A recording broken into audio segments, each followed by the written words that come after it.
Es un placer estar aquí con todos ustedes. Muchas gracias a Xochitl y muchas gracias a la SEC por su amable invitación para dar esta charla. Vamos a intentar resumir aspectos claves en las imágenes cardíacas en el manejo de miocardiopatías, que esto daría para todo un curso. Yo creo que todos ustedes conocen las distintas clasificaciones que ha ido habiendo a lo largo de los distintos años.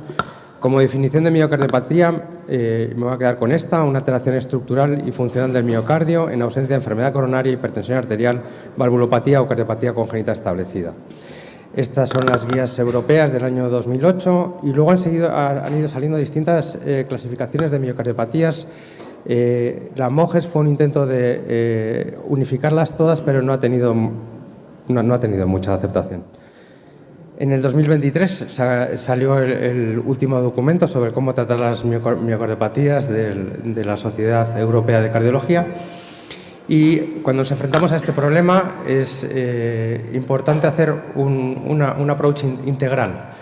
Yo les voy a hablar fundamentalmente de resonancia, pero no se olviden que la clínica, el electro van primero, el ecocardiograma nos pone sobre la sospecha y la resonancia nos puede ayudar. Y además tenemos todo un campo que es apasionante, que es el de la genética, que no para de crecer.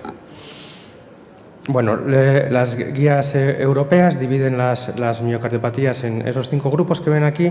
Yo me he permitido alargar un poquito más en un concepto que es discutido, el miocardiopatía no compactada, y en otros aspectos que igual estrictamente, como el acúmulo de hierro por talasemia, no entraría dentro estrictamente de este grupo, pero son sitios donde la resonancia juega un papel. En concreto, para los pacientes con talasemia, que son muy poquitos pacientes, la resonancia les ha cambiado radicalmente su pronóstico al poder cuantificar el depósito de hierro mediante secuencia de T2 asterisco.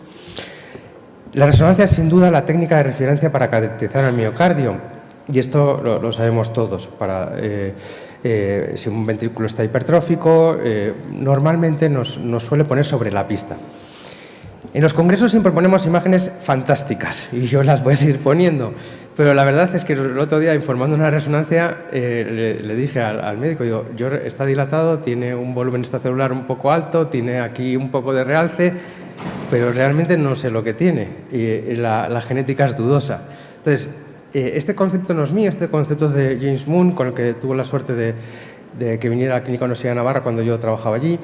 Y él hablaba que los patrones que vemos en resonancias es como un buen setólogo, si lo digo bien. Entonces, a veces las setas son muy parecidas y por mucho que nos emperremos, seguro que los doctores de ahí, casos que voy a poner, igual no coinciden, unos con un realce te ponen DAI. O sea, en esto no se asusten porque sobre todo hay que tener experiencia y trabajar en equipo, es muy, muy importante. En el año 2005 salió un documento que generó mucha expectación, y lo pongo porque es un documento que yo lo llamo Golden Classics, donde el grupo de Marjo en Alemania nos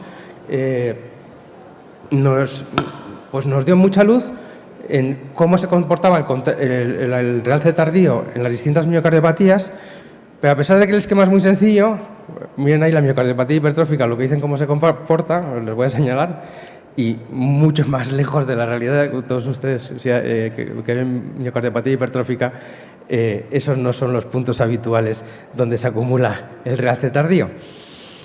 Y luego, además, desde hace unos años, desde el 2017, salió el documento de consenso de la Sociedad Internacional de Resonancia Cardíaca. Tenemos las secuencias de mapeo y que nos permiten calcular el volumen extracelular. Esto también es gracias al aporte investigador de James Moon, y nos permite también cuantificar mejor la inflamación miocárdica. Aquí ya estamos hablando de números, mi ojo no cuenta, yo analizo la secuencia y me tengo que creer lo que me dicen. Tengan cuidado porque a veces hay artefactos, se lo comentaba el otro día el doctor Bastarrica. Si estamos en FA, tengan cuidado con las secuencias de T1 mapping, ¿vale? Si la frecuencia es muy rápida, hay que ajustar la secuencia. O sea que no nos podemos creer un número, un realce, tiene que ir todo junto, tiene que ser todo coherente. Muy bien. Les pongo este paper porque creo que pone de manifiesto cómo la resonancia es uno de los puntos claves, que es muy buena para ver inflamación, ¿vale? Solo para que lo tengan ahí. Teníamos un paper anterior, un JAC, White Position Paper, del año 2009, donde nos daban los criterios Lake-Lewis. Si no tienen T1 mapping o T2 mapping, no quiero decir tranquilidad, porque con esos parámetros tenemos una sensibilidad de especificidad cercana al 85%. Con secuencias T1 mapping y T2 mapping, esa sensibilidad va a aumentar.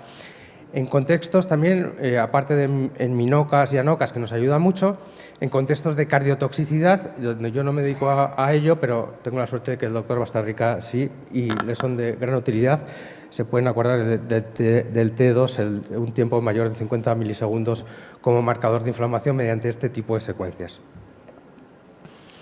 Y cómo no, preparando la charla apareció este paper de la inteligencia artificial en cardiotece y resonancia. Y a las distintas charlas que he ido viendo, parece que la inteligencia artificial nos va a ayudar. Y me parece de mucho sentido común. La inteligencia artificial, como nos decían ayer, no hay que tener miedo a ella y nos vamos a ser capaces de tener muchísimos más datos, siempre pilotados por nosotros, pero nos van a dar muchos más datos. Les voy a resumir unos casos brevemente. Los primeros casos van a ser de miocardiopatía hipertrófica. Les pongo un documento relativamente reciente de unos criterios que se publicaron el año pasado para intentar mejorar el diagnóstico de las micardiopatías hipertróficas apicales, y les voy a mostrar un ejemplo donde ya saben que el criterio para diagnosticar miocardiopatía hipertrófica es tener una cosa muy sencilla, que es tener un grosor por encima de 15. Bueno, es un criterio sencillo, pero nos genera 14 no, 13 sí. Bueno, hay que integrarlo en la práctica clínica. Todos nos dedicamos a hacer, o muchos de ustedes se dedican a hacer imagen, los que no se dediquen a imagen, no confíen solo en un valor, el electro tiene que estar de acuerdo.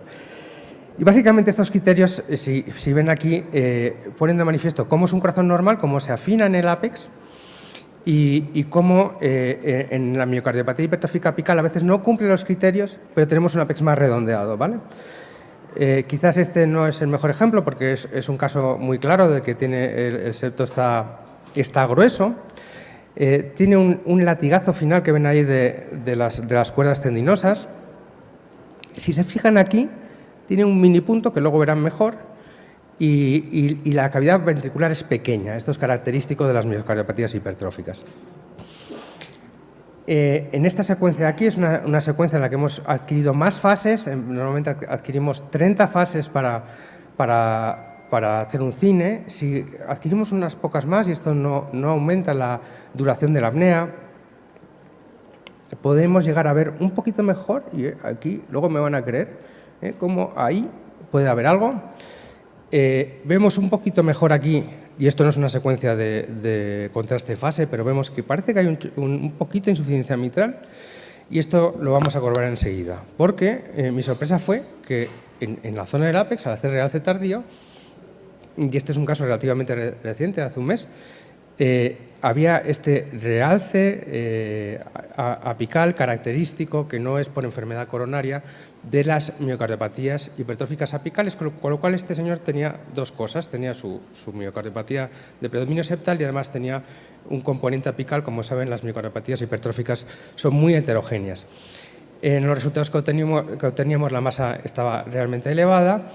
Y cuando se hace resonancia es muy importante que si no hay insuficiencia mitral, si no hay cortocircuito, que el volumen sistólico del ventrículo izquierdo y el volumen sistólico del ventrículo derecho sean más o menos 5 mililitros. Si no, algo has hecho mal en la cuantificación. Yo hasta 10 en casos que sean particularmente difíciles, ventrículos derechos un poco de cardiopatías congénitas, pero si no, rehago para intentar, y luego se puede comparar también con las secuencias de contraste de fase del tracto de la aorta, del flujo sistémico. Bueno, entonces, ¿por qué les digo esto? Porque aquí salía 126, yo ya había visto esa pequeña insuficiencia mitral ahí, y lógicamente, como tiene insuficiencia mitral, hay 20 mililitros de diferencia entre los volúmenes históricos, ¿vale? Y en esto también la resonancia, aunque este es el tercer escalón de las recomendaciones que hizo ya hace un tiempo Catherine Otto y que se implementaron en las guías prácticas de valvulopatías, el método volumétrico para calcular IM, si ustedes tienen un software de postprocesación muy bueno, es realmente reproducible. El informe fue este. Les recuerdo que hay que dar reporte de cómo están todos los segmentos y el grosor de los mismos. Y lo que vimos fue también que tenía fracción de regurgitación del 17% en insuficiencia mitral ligera moderada, con una fibrosis del ápex menor del famoso 15% que todos ustedes saben, ¿vale? Aquí les muestro otro caso, simplemente para que vean que hay distintos softwares, y en esto sí que va a ser, aunque está ya el 15% ahí muy establecido, pasa un poco como con el strain. Hay distintos softwares. En teoría tiene que ser más 6 derivaciones estándar para ver la cantidad de fibrosis. Este es un caso que tenía un 4,85% de fibrosis, es otro caso, no es el caso que les estoy mostrando. Y este es un software sueco que lo analiza de otra manera, ¿vale? Entonces, cada software lo analiza distinto, todo lo tenemos muy claro. Lo del 15%, pues lo mismo, que el 15% a la hora de implantar un DAI tengan ustedes cuidado y que sea coherente con todo lo demás. En cuanto a la miocardiopatía dilatada, pues básicamente hablar de la astenia septal. Este es un paciente con bloqueo de rama izquierda y que tiene una astenia septal característica muy marcada, y es lo que le quería enseñar. ¿Y por qué les quería enseñar la astenia septal? Que la pueden ver también muy bien cómo es transmural, casi transmural aquí y aquí transmural, pero eso no es por cardiopatía isquémica, es por la fibrosis que se produce en el septo por la estimulación anómala que se produce por el bloqueo de rama izquierda. Y se lo pongo por esto, porque ya desde 2017 el grupo del Brompton demostró que si tienes astenia septal, tu pronóstico es peor y probablemente nos pueda servir para saber si hay que poner un DAI o no. En otras palabras, la fibrosis es marcador de arritmia en pacientes con FEBI no muy baja, mayor de 40%, no marcador de que vayas a desarrollar insuficiencia cardíaca, ¿vale? Y esto es lo que concluía el grupo de Sanjay Prasad y colaboradores. En cuanto a la miocardiopatía restrictiva, pues fíjense ustedes la cantidad de enfermedades que nos pueden dar miocardiopatía restrictiva. Yo les voy a poner un ejemplo. Esto es un ejemplo de un paciente joven que venía con taquicardias. Y si se fijan aquí, ya vemos que hay un trastorno de contractilidad aquí y hay otro trastorno que se intuye aquí. Hay como unos microaneurismas, como quieran ustedes llamarlos, una disquinesia. Y este patrón, no se olviden de él, es muy característico cuando está afectado el septo así y la pared lateral así, en el contexto clínico, con todo el esfuerzo diagnóstico que implica, con lo raro que es, tengan cuidado. Este es un caso de sarcoidosis, ¿vale? Aquí el grupo de Chetan Stenoy y colaboradores tienen muchas series publicadas y les remito a este paper de aquí para si quieren profundizar más. Este es otro caso, es un caso característico, sin más para que lo vean. Si hacen resonancia, tienen este tipo de patrón, pues yo creo que el diagnóstico está claro, lo que vamos a encontrar. Vamos a encontrar este tipo de patrón, un realce global, circunferencial del ventrículo izquierdo. Si se fijan, también las aurículas están infiltradas y el ventrículo derecho parece que no. ¿Por qué les pongo esto? Porque todos tenemos integrados que la gammagrafía es para la amiloidosis, pero la gammagrafía vale para la amiloidosis TTR. En la AL la gammagrafía no va tan bien, ¿vale? Entonces no se olviden ustedes de que, bueno, van a sospecharlo por las cadenas ligeras, etcétera, pero la resonancia les va a ayudar en el diagnóstico, ¿vale? Y esto es como lo veíamos hasta la implementación de los mapas, y con los mapas este es el caso más salvaje que yo he visto de amiloidosis, con un volumen extracelular por encima de 50. Aquí pueden ver los mapas y sin más se lo pongo porque es que no se anulaba nada, brillaba todo el miocardio. Vale. En cuanto a la miocardiopatía arritmogénica, por lo menos la sensación que yo tengo es que se sospecha en demasía. Esto es un trastorno de miocardiopatía arritmogénica, esto que ven aquí. Tengan cuidado ustedes con la inserción de la banda moderadora que a veces confunde, de lo que se llaman ventrículos rarunos, si queremos llamar, o funny looking ventricles, que son variaciones de la normalidad del ventrículo derecho que cuando empezamos a hacer resonancia nos pueden confundir. Muy bien. Este caso se lo traigo además porque tiene realce de toda la cara lateral. e inferior del ventrículo derecho, y tiene un patrón característico, si se fijan aquí, con adelgazamiento de pared, que ya en el cine casi lo ves porque está adelgazada esta pared, y cómo tiene este realce epicárdico que nos habla de afectación izquierda, ¿vale? Y entonces, aquí en este caso el paciente tenía las dos cosas, tenía una afectación biventricular. Este es un caso de hace unos años y el informe que hicimos fue este. Era relativamente sencillo porque estaba dilatado, el ventrículo derecho disfuncionante, tenía ese trastorno de contractilidad y además tenía realce. Este es otro caso para que tengan claro lo que es un efecto acordeón, está aquí, ¿vale? De ventrículo derecho. Solo soy yo divirtiéndome haciendo imágenes en el software.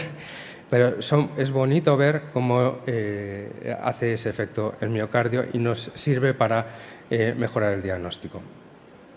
Hay unos criterios, las de Padua, los europeos, ténganlo ustedes en cuenta, pero la vida no son criterios. Los criterios dan de sí lo que dan de sí. Vale. En cuanto a la miocardiopatía no compactada, ya sabe que se empezó a describir, si no recuerdo mal, por Chin et al. En el año 2000, que iban muy mal, que hacían muchas trombosis, hacían mucha FA, embolia sistémica, quiero decir. Y yo creo que todo el mundo diríamos, sí, ese paciente está claro que cumple todos los criterios. Si quieren los de Petersen, que es de 2005, de que trabaja en el Barts, vale, y no tenía realce. Y entonces este caso que está publicado en un sitio de casos, ¿vale? Yo, para educar hace 4 o 5 años a los alumnos, pues dice, mira, cumple los criterios de todos estos. Y le dije, cuando hay tantos criterios, pues tengan ustedes cuidado, porque significa que ninguno realmente es bueno. Y luego, el mismo Stephen Petersen fue muy, muy honesto y nos dijo que esto, por favor, que no lo hagamos, que debemos hablar de trabeculación excesiva en ventrículo izquierdo, aunque se sigue utilizando mucho el término no compactación, y que realmente, embriológicamente, la no compactación no se sustenta. Y también tienen ustedes al doctor Pignatelli como firmante de ese artículo. Nada, me queda este último caso. Este paciente es un paciente que ingresó en Vitoria, donde yo tengo la suerte de hacer resonancias, por arritmias. También vemos ese adelgazamiento de la pared, lo pueden ver aquí, aquí, y vamos a ver cómo es el realce tardío. Este paciente tenía una laminopatía, quizás no es la laminopatía, pues pero este ejemplo de tengan ustedes cuidado también con la grasa, tiene que estar adelgazado el miocardio y tener realce, ¿vale? Estos son pequeños trucos, ¿vale? Y en este caso era una laminopatía, las miocardiopatías del ventrículo izquierdo sin dilatación, como nos recuerda la clasificación de la Sociedad Europea del año 2023. Bueno, entonces ya terminamos. Como conclusiones, la resonancia cardíaca es una técnica precisa y extremadamente versátil, ¿vale? Lo que hay que saber es manejarla bien e interpretarla bien. Además, permite identificar patologías en un estadio evolutivo precoz. No nos interesa diagnosticar amiloidosis como la que les he mostrado, ahí vamos muy tarde. Y además nos sirve de control para ver si responde a los tratamientos con la amiloidosis de TR, ahora están en plena expansión, nos sirve para controlar si el paciente sigue acumulando fibras de amiloide o no. Por todo ello, la resonancia tiene que utilizarse en los pacientes con sospecha de miocardiopatía y creo que eso que nadie lo puede poner en duda. Eso es todo. Muchísimas gracias.